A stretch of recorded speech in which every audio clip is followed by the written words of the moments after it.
Takže čaute lidi, vítám vás u nového videa. Promiňte, že jsem tady dlouho nebyl a nebyl čas na videa. No ale teď je dlouhá chvíle, takže jsme se rozhodli natočit další challenge. A challenge bude, že zkusím vypít celou minerálku. Asi to nepůjde, ale tak jako zkusím. Takže jdu na to.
Je mi blbě, jak...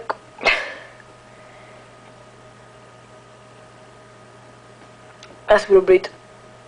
No, takže to je ode mě všechno. Čaute.